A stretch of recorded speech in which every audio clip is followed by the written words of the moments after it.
we are already connected to the source of all good, all power, all knowledge, all wealth.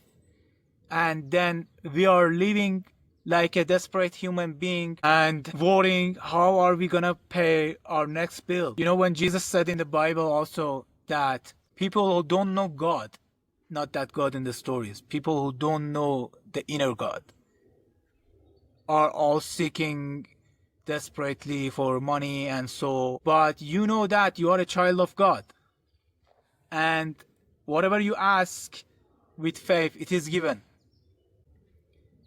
He added, if God takes care of the birds and feeds them on a daily basis, aren't you more precious than birds to God?